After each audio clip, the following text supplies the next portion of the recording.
오늘 우리 주신 하나님의 말씀 찾아보도록 하겠습니다. 오늘 우리 주신 하나님의 말씀은 사도행전 2장 23절부터 32절까지 말씀입니다. 신약 성경 189면쯤에 위치해 있습니다.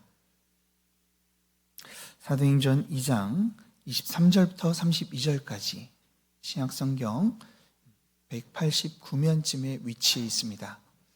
우리 다 같이 말씀 교독하도록 하겠습니다. 사도행전 2장 23절부터 32절 우리 같이 교독하도록 하겠습니다. 그가 하나님께서 정하신 뜻과 미리 하신 대로 내준 바 되었거늘 너희가 법 없는 자들의 손을 빌려 못 박아 죽였으나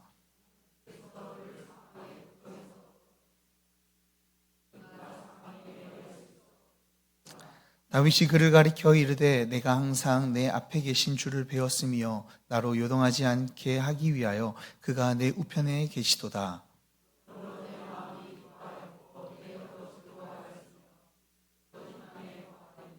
이는 내 영혼을 음부에 버리지 아니하시며 주의 거룩한 자로 썩음을 당하지 않게 하실 것이미로다.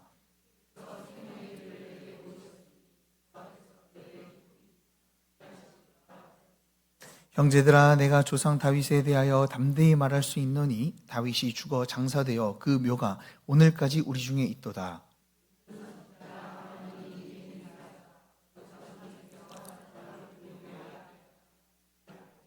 미리 본 고로 그리스도의 부활을 말하되 그가 음부에 버림이 되지 않고 그의 육신이 썩음을 당하지 아니하리라 하더니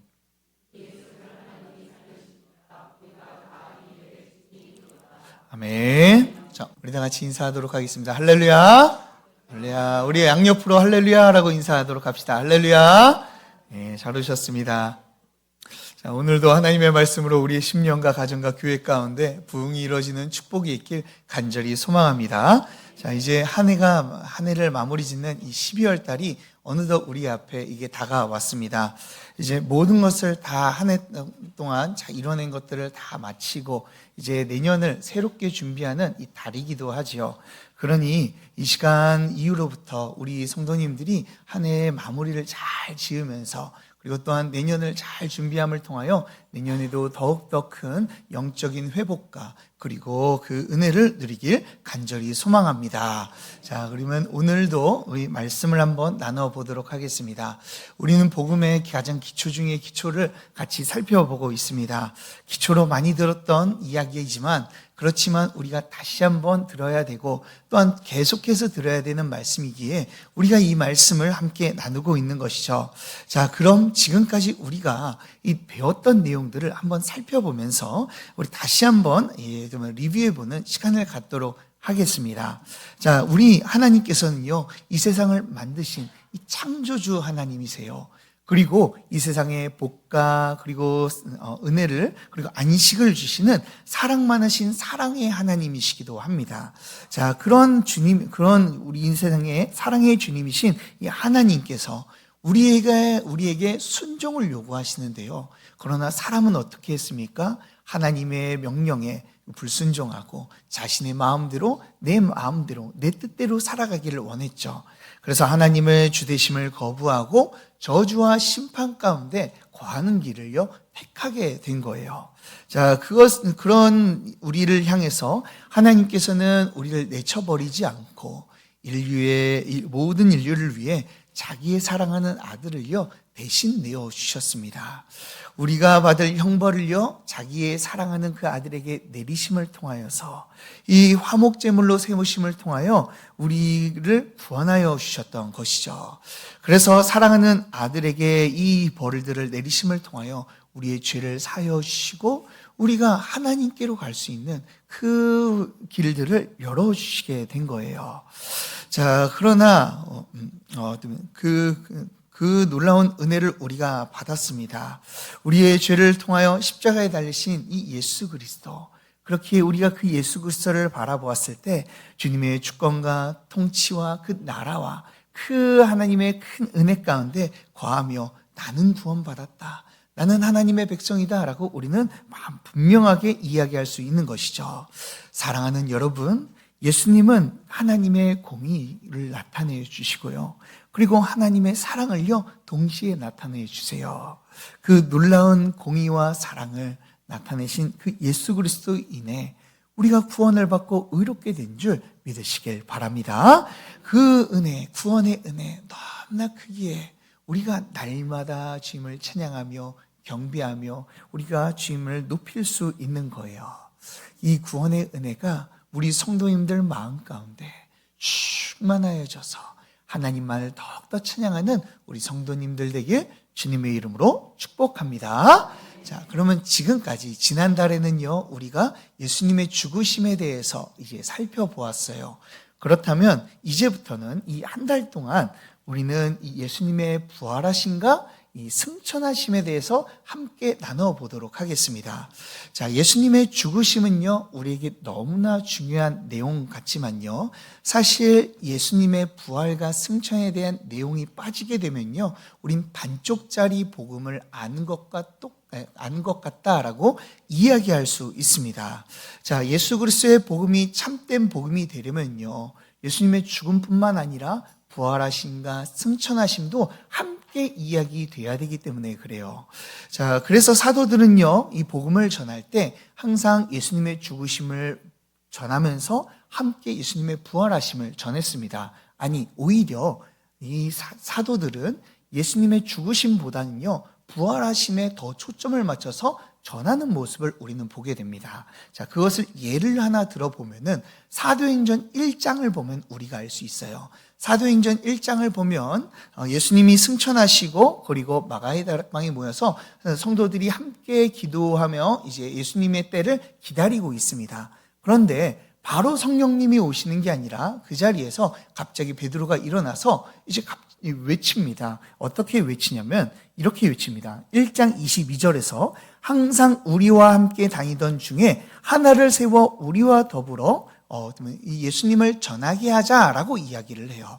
즉 12사도 중에서 한 명인 이 가룟 유다가 예수님을 팔았다는 이 죄책감에 죽게 되자 사도들에서는 11명의 사도들만 남게 되었죠. 그래서 그 11명의 사도들을 12명의 사도로 우리가 맞추기 위해서 우리 중에 한 명을 뽑자라고 이야기를 합니다. 그런데 그때 뽑아서 무엇을 하느냐라고 이야기했을 때 이렇게 이야기를 해요. 제가 한번 이어서 이야기해 볼게요. 1장 22절. 항상 우리와 함께 다니던 사람 중에 하나를 세워 우리와 더불어 예수께서 부활하심을 증언할 사람이 되게 하여야 하리라 하거늘 이라고 이야기를 합니다. 자, 즉 이들이 사도를 뽑는 이유가 뭐예요? 예수님의 부활을 증거하기 위해서. 예수님이 살아계심을 증거하기 위해서 뽑았다라고 이야기하고 있죠. 그래서 초대교회는요, 예수님의 죽으심뿐만 아니라 이 부활하심을 초점을 맞춰서 증거했습니다.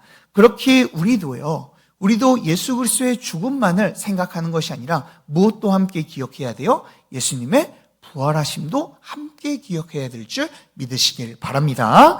그래서 이번 주는요, 그 중요하고 영광스러운 부활에 대해서 함께 나눠보도록 하겠습니다. 우리에게 왜 부활이 중요한지, 왜 부활이 영광스러운 것인지를 우리 함께 나눠보도록 할게요. 자, 우리가 그렇다면 부활에 대해서 이야기할 때요, 부활의 이야기를 할 수도 있지만 가장 먼저 이 부활을 우리가 믿기 위해선, 그리고 이것을 받아들이기 위해선 선행되어야 될 것이 있습니다. 이것이 선행되지 않고서는 나머지의 이 부활의 의미가요, 모두 다 퇴색되기 때문에 먼저 선행되어야 될 것이 있어요. 그것이 1번에 나와 있습니다. 1번을 보시면 예수 그리스도의 부활은요, 역사적인 사실이어야 한다는 거예요. 자, 역사적인 사실이 무엇입니까? 역사적인 사실은요, 실제로 그런 일이 일어났다라는 것을 믿는 것을 얘기하는 거예요. 자, 우리가 세종대왕 살아 있었다고 우리가 믿죠. 그렇죠? 자, 그리고 이순신도 실존했다고 우리가 믿습니다. 그런 것처럼 예수님의 부활도요, 정말로 부활하셨다라는 것을 믿는 것, 그것이 너무나 중요하다라는 거예요. 제가 왜 이런 이야기를 하냐면요, 기독교 안에서도 이 부활을 믿지 않는 사람들이 꽤 많기 때문에 그렇습니다.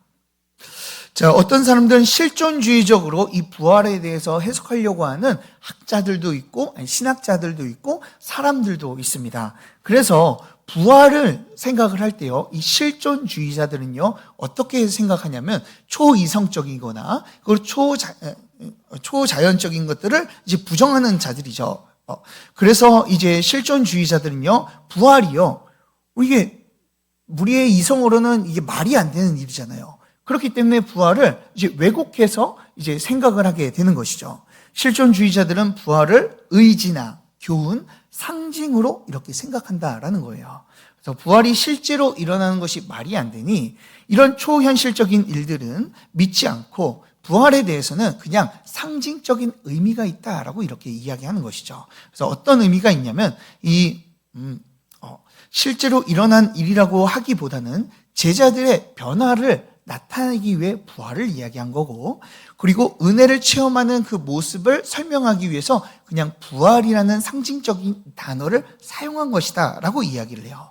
또한 죽음의 고통을 넘어서 새로운 가능성을 그들이 보았기 때문에 그것이 무엇인지는 모르지만 상징적으로 그것을 표현하기 위해서 부활이라는 단어를 썼다라고, 이 문학적으로 썼다라고 이렇게 이야기를 합니다. 자, 예를 들어 이런 거랑 똑같습니다. 여러분들 토끼와 거북이 이야기 아시나요?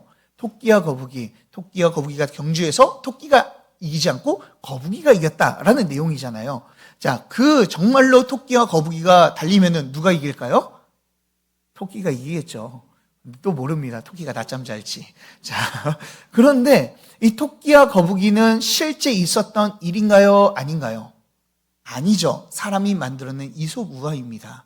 자, 그러나 그 이야기를 만들어낸 이유가 뭐예요? 토끼와 거북이라는 것을 통하여서 게으르지 않고 성실하면은 누구나 다 이길 수 있다. 우리가 성실해야 된다라는 것을 가르쳐주기 위해서, 교훈하기 위해서 이솝우화가 있는 거예요. 자, 그래서 실존주의자들은 이런 것처럼 예수님의 부활도 똑같은 것이다. 그래서 예수님의 부활을 좀 더 우리의 변화나 다른 것들을 설명하기 위해서 부활이라는 단어를 사용한 거지, 실제로 부활이라는 것은 일어나지 않았어 라고 이야기를 한다라는 것이죠. 그러나 우리는요, 우리의 신앙에 있어서는 예수님의 부활은 그저 만들어낸 허구의 이야기나 그냥 교훈을 주기 위한 이 가짜로서 만들어낸 것이 아니라 역사적으로 실제 일어난 일인 줄 믿으시길 바랍니다. 이것을 믿는 것이 너무나 중요해요. 그 이유는 그 다음에 부활의 의미를 보면 우리가 알 수가 있습니다. 자, 그런데 예수님께서는 이 정말로 부활하셨을까요? 자, 이 여러 가지의 문제가 이제 난관에 우리가 부딪히게 됩니다. 이제 전도를 하게 되면 사람들이 어떻게 됩니까? 예수 믿으세요 라고 해서 예수님이 죽으시고 부활하셨습니다 라고 이야기를 합니다. 그러면은 어떤 사람들은 예수님이 죽으신 건 알겠는데 부활하신 게 그게 말이 됩니까? 라고 이렇게 묻는 자들이 있어요. 자, 그렇다면 우리는 어떻게 이야기할 수 있을까요? 예수님의 부활이 어떻게 참이라는 사실로 우리가 받아들이고 예수님의 그 부활하심이 진짜다라고 우리는 이야기할 수 있을까요? 그 이야기는요, 몇 가지 증거로 우리가 확신할 수가 있어요. 자, 오늘 그 몇 가지 증거를 여러분들과 함께 나누어 보도록 하겠습니다. 자, 부활에 대해서 명백한 증거들이 있는데요. 그 증거 중에 하나가 당대의 소문이라고 이야기할 수가 있어요. 자, 당대의 소문이 있었다는 거죠. 루머가 있었다라는 거예요. 초대교회 시대에 예수님의 부활을 부인하기 위해서요, 예수님이 부활하셨다는 그 사실을 부인하기 위하여 여러 가지 잡설들을 이제 만들어냈습니다. 그것이 어떤 소문이 있어요? 이게 읽어보면은 이 환상설, 그렇죠? 자, 환상설, 대리인설, 무덤을 잘못 찾아간 설, 그리고 기절설, 도둑설이라고 이야기를 합니다. 자, 하나하나 제가 다 설명해 드릴 수는 없어요. 대충 이런 겁니다. 환상설은 누구 너무나 기다리면 어떻습니까? 헛것을 보잖아요. 그래서 제자들이 헛것을 봤다는 거예요. 예수님을 너무 사모해서 헛것을 보았다. 환상설. 그리고 대리인설, 예수님이 달려 돌아가신 게 아니라 대리자를, 너무나 똑같은 이 쌍둥이 같은 사람을 세워서 죽게 만들었다. 대리인설이 있고요. 그리고 무덤을 제자들이 잘못 찾아갔다라고 하는 잘못 찾아간 설. 그리고 예수님께서 죽으신 게 아니라 기절하신 거다. 그래서 부활하신 게 아니라 기절해서 깨어나셔서 이제 땅굴을 파가지고 도망가신 것이다 라고 이야기를 합니다. 그런데 그런 이야기들은요, 사실 이런 잡설들은 이게 거의 신학자들도 그리고 실존주의자들도 받아들여지지 않아요. 그러나 한 가지만은 좀 지지하는 것이 있습니다. 그게 뭐냐면 마지막에 써져 있는 뭐예요? 도적설은 도적설은 이제 그들은 어느 정도 믿고 있어요. 자, 어떤 내용인지 잠깐 이 내용만 제가 설명해 드리도록 하겠습니다. 자, 이 도적설이라는 것은요, 예수님의 무덤을요, 이 제자들이 가서 이 시체를 도둑질했다라고 이야기를 하는 거예요. 그게 바로 도둑설인 것이죠. 그래서 이 군병들을 모두 다 때려 눕히고 돌을 굴려서 제자들이 그 예수님의 시체를 가져간 다음에 예수님이 부활하셨다라고 그 사람들에게 거짓말을 했다라는 것이죠. 자, 그러나 이런 설들은요, 이 정말 신빙성이 있을까요? 그런데 도적설을 이야기하는 사람들도요, 지금도 이제 반박해야지 못하는 것이 하나 있습니다. 그것은 무엇이냐면, 제자들이요, 예수님이 시체를 훔쳤다면은 어떤 유익과 그리고 원하는 것을 위해서, 얻는 것을 위해서 이 도둑질을 한 것인데, 도대체 왜 이들이 그렇게 고생을 하면서 예수님이 부활하셨다는 사실 때문에 이 핍박을 받고 그리고 순교를 당했는지 이해를 하지 못하는 겁니다. 자, 자신의 목숨을 내어줄 정도로 그 예수님이 시체를 훔쳐서 거짓말을 한 만큼 가치 있어 보이지 않기 때문에 그런 것이죠.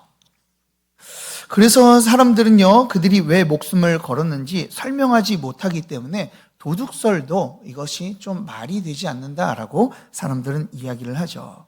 자, 그래서 이런 잡설들은요, 사실 예수님이 부활하지 않았다라는 설득력으로는요, 부족해요. 그런데 한 가지 증명하는 것이 있어요. 그게 뭔지 아세요? 바로 예수님의 무덤이요, 비어있다는 사실인 줄 믿으시길 바랍니다. 예수님의 무덤은요, 지금도 비어 있어요. 그 말은 무슨 말입니까? 예수님께서는 부활하셔서 지금 무덤이 그 부활하셨기 때문에 그 무덤이 비어 있다라고 우리에게 말씀해주고 있는 것이죠. 오히려 예수님을 비난하고 부활을 비난하기 위한 그들의 모습이요, 오히려 예수님의 부활을 반증하는 그런 이 좋은 예가 되어지는 거예요. 그렇기 때문에 그 빈 무덤을 우리가 보게 될 때 우리는 한 가지 확신할 수 있는 겁니다. 예수님께서 정말로 부활하셨구나.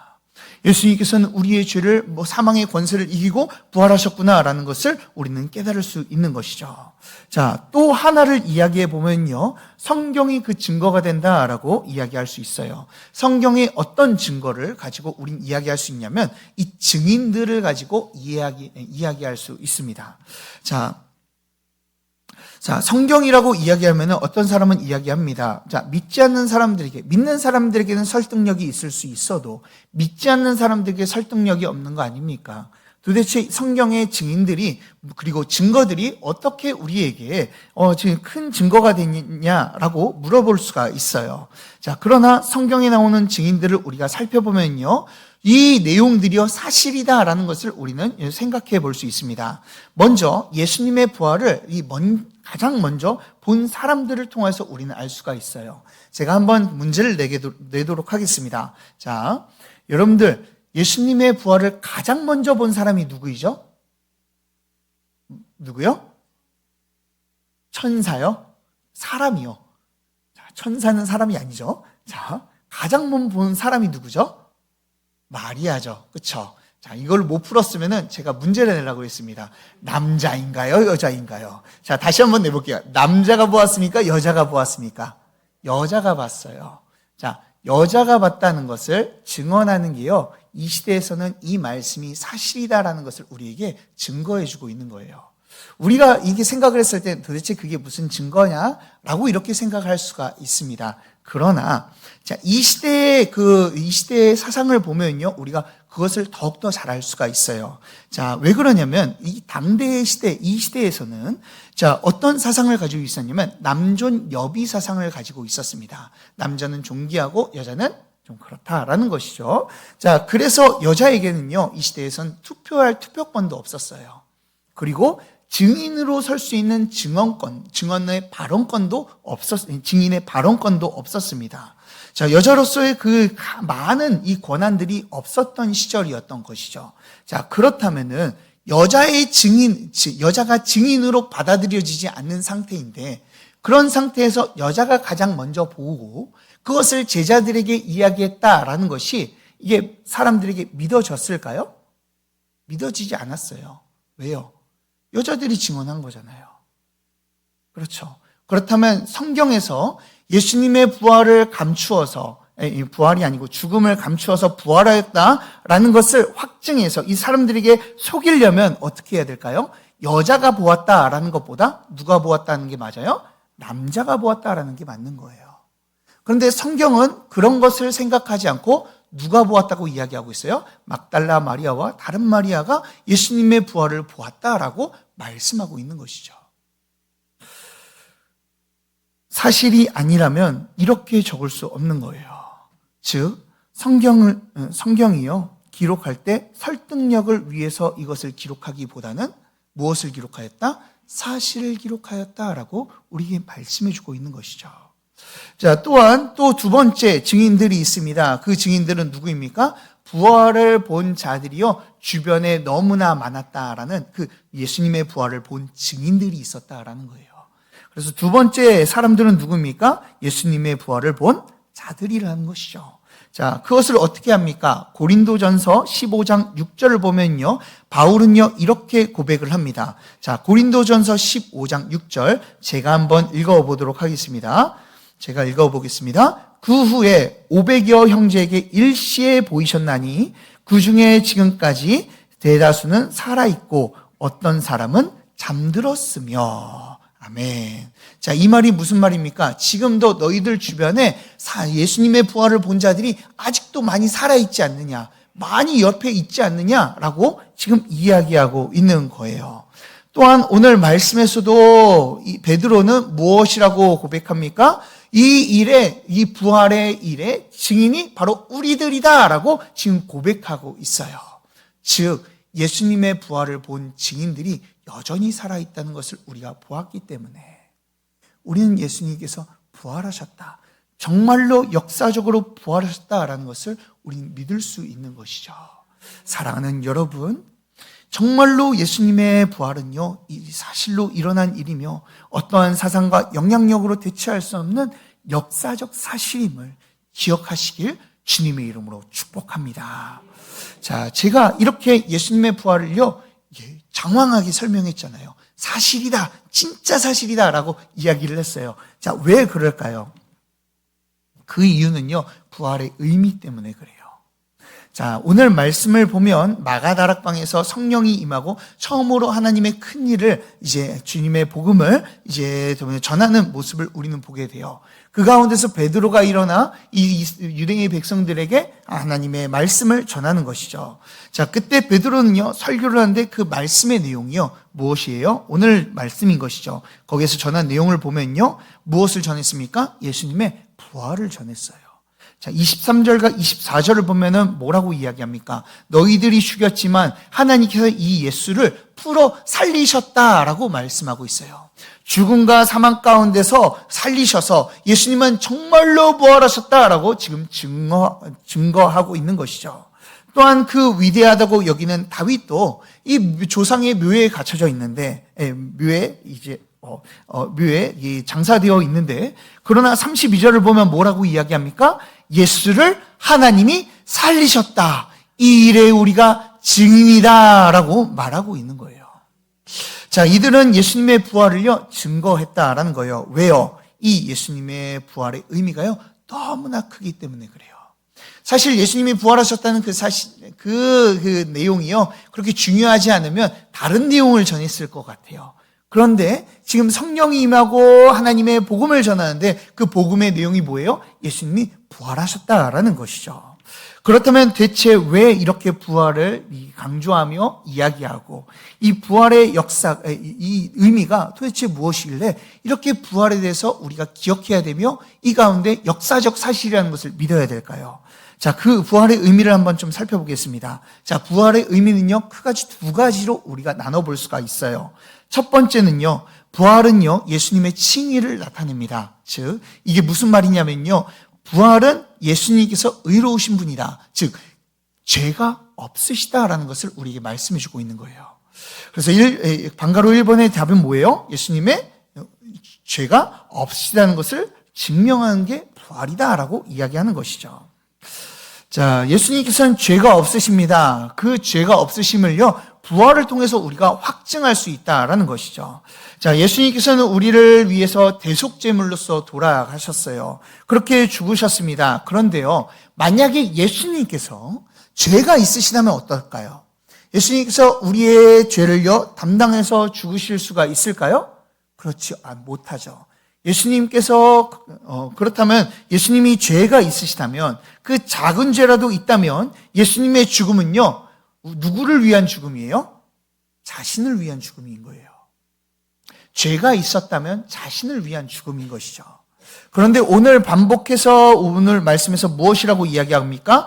24절을 우리 다 같이 대표로 한번 읽어보도록 하겠습니다. 24절 말씀 우리 다 같이 읽겠습니다. 시작. 하나님께서 그를 사망의 고통에서 풀어 살리셨으니 이는 그가 사망에 매여 있을 수 없었음이라. 아멘. 자, 하나님께서 예수님을 사망의 고통에서 풀어 살리셨대요. 즉 사망 가운데서 다시 살리셨다라고 이야기하는 것이죠.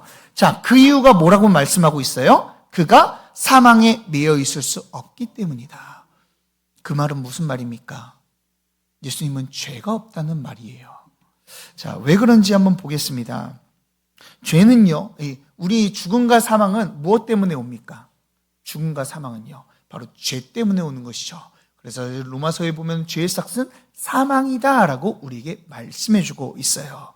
사망과 죽음은 죄의 결과입니다. 그렇다면 죄 없는 자에게는요, 죽음과 사망이 아닌 생명과 영원한 생명이 주어지게 되는 것이죠. 이 죽음의 권세가 영향력을 끼칠 수가 없는 거예요. 그래서 하나님께서는 비록 우리의 죄를 짊어지시고 돌아가셨지만 예수님 자체로는 이 죄가 없으시기 때문에 사망 가운데 내버려 두실 수 없는 거예요. 그래서 하나님께서는 그분의 권능의 손으로 예수님을 일으키셔서 부활시키신 줄 믿으시길 바랍니다. 그래서 우리는요, 이 예수님의 부활을 보고 한 가지 확신할 수 있는 거예요. 아, 예수님은 죄가 없으시구나. 죄가 없으심을 통하여 완전한 의인이시고 거룩하시기 때문에 하나님께서는 그분을 살리신 거구나라는 것을 우리는 깨닫게 되는 것이죠. 자, 그러면요, 한 가지 더 깨닫게 돼요. 무엇을 깨닫게 돼요?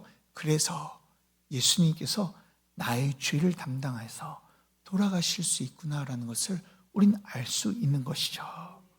사랑하는 여러분, 우리 예수님은요, 온전한 의인이십니다. 우리의 죄를 모두 다 담당하시고 대신 죽기에 합당하신 거룩하신 분이시죠.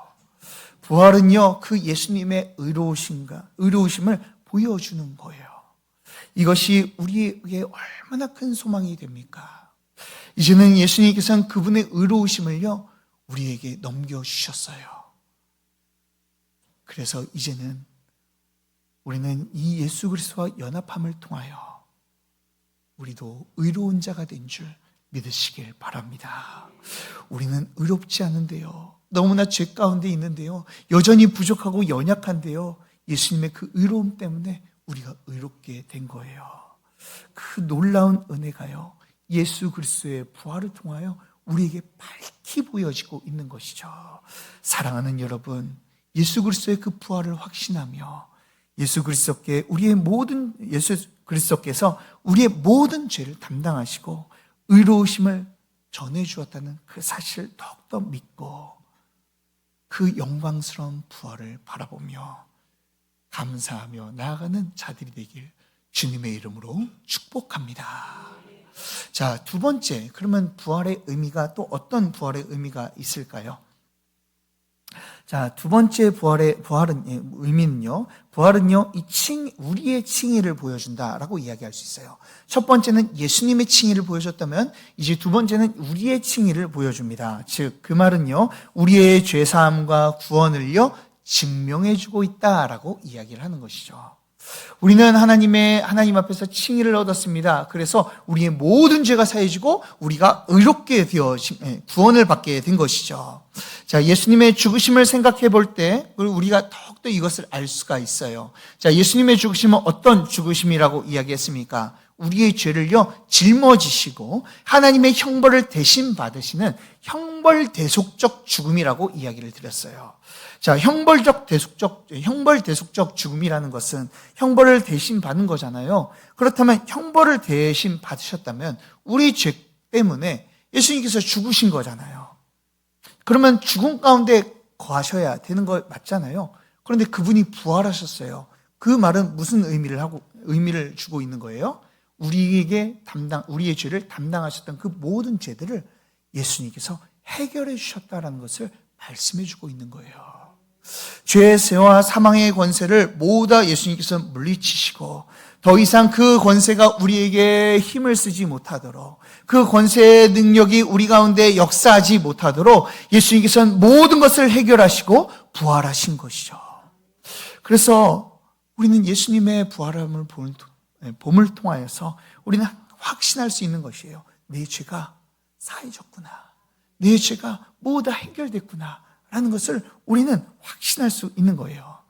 사실 생각해 봅시다. 만약 예수님께서요 부활하지 않으셨다면요 무엇을 의미합니까? 예수님께서는 여전히 죄 가운데 계시다라는 것을 의미하고 있는 거예요.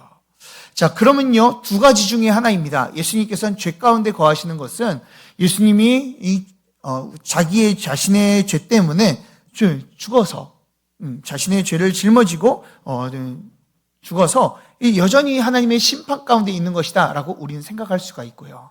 또한 예수님이 부활하지 않으셨다면 우리의 죄를요 아직도 해결하지 못하여서 그 사망 가운데 있구나 라고 우리가 생각을 하게 되는 거예요. 그렇기 때문에 부활은요 우리의 죄사함과 긴밀한 연관이 있다라고 이야기할 수 있습니다.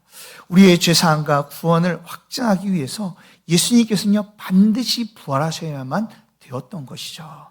그리고 이 사실을 바울은요 너무나 잘 알았어요. 그래서 이 바울은 고린도전서 15장 16절 17절에서 이 부활에 대해서 설명하며 이렇게 이야기를 합니다. 제가 한번 읽어드릴게요. 고린도전서 15장 16절 17절입니다. 만일 죽은 자가 다시 살아나는 일이 없으면 그리스도도 다시 살아나신 일이 없을 터이요. 그리스도께서 다시 살아나신 일이 없으면 너희의 믿음도 헛되고 너희가 여전히 죄 가운데 있을 것이요. 아멘. 부활이 없다면요 우리의 죄사함도 없다는 거예요. 부활이 없다면 우리가 예수 그리스도를 믿는 것이요 다 헛것이다 라고 이야기하고 있는 것이죠. 왜요? 우리의 죄의 문제가 예수님께서 해결하지 않았다라는 것을 증명하는 거기 때문에 그래요. 그러나 부활하셨기 때문에 그 예수 그리스도께서 부활하셨기 때문에 우리의 모든 죄가 사해졌는 줄 믿으시길 바랍니다. 그렇기에 우리는요 예수님의 부활을요 맹신하는 것이 아니에요. 우리의 구원을요 그저 아무런 이유 없이 그냥 믿는 것이 아니죠. 우리는 확실한 증거가 있습니다. 죄사함의 확실한 증거, 우리의 죄가 사해졌다는 그 증거, 그것이 바로 예수 그리스도의 부활입니다. 그렇기에 부활은요 우리의 죄사함을 확증해주고 우리가 예수님으로 구원받았다는 것을요 밝히 보여주고 있어요. 이 예수님의 부활이 우리의 죄와 사망의 권세를 이기고 해결하셨다는 것을 우리에게 선포해주고 있는 것이죠. 그러니 사랑하는 여러분, 예수님의 부활은요 예수님이 하나님 앞에서 완전한 의인임을 드러내는 사건이며 또한 우리의 죄가 모두 사해지고 구원의 길이 열렸다는 표시인 줄 믿으시길 바랍니다. 그래서 제가요 앞에서 이 예수 그리스도의 부활이요 정말로 일어난 사건이다라고 강조를 했잖아요. 왜 강조를 했어요? 이것이 만약에 상징적이거나 교훈적이거나 일어나지 않았는데 그저 우리에게 뭔가를 깨달음을 주기 위해서 사용되어진 것이면요 우리는 그 어느 곳에 가도 우리의 죄를 사해졌다는 것을 우리가 확증할 길이 하나도 없습니다. 오히려 제가 여러분들을 위해서 죽겠습니다 라고 하는 것과 별반 다를 바가 없는 예수님의 죽음이 되어지는 것이죠. 그렇기에 우리는요 예수님의 죽음을요 역사적인 사실로 알아야 되고 실제로 부활하셔서 승천하시고 하나님의 우편에 앉아 계시다는 그 사실을 믿으시길 바랍니다. 그렇기 때문에 우리 예수님의 부활을 통하여 우리는요 구원을 확신할 수 있는 것이죠. 그러나 살아나는요 이것을 어떻게든 공격하려고 노력하고 있어요. 우리의 행동과 우리의 모습, 우리의 연약함을 가지고요, 너희들이 어떻게 구원을 받을 수 있느냐라고 우리에게 속삭입니다. 그러나 사랑하는 여러분, 그런 가운데 우리가 확실하게 외치길 바랍니다. 예수님이 부활하셨다. 예수님께서 나의 죄를 모두 해결하셨다. 그 영광스러운 부활로 인하여 내 죄가 사해지고 나에게 구원이 허락되었다라고 고백하는 자들이 되길 주님의 이름으로 축복합니다. 그분의 의로움으로 이제 그 의로움이 나의 의로움이 되었기에 이 시간 우리가 하나님 앞에 당당히 설 수 있게 된 것이죠.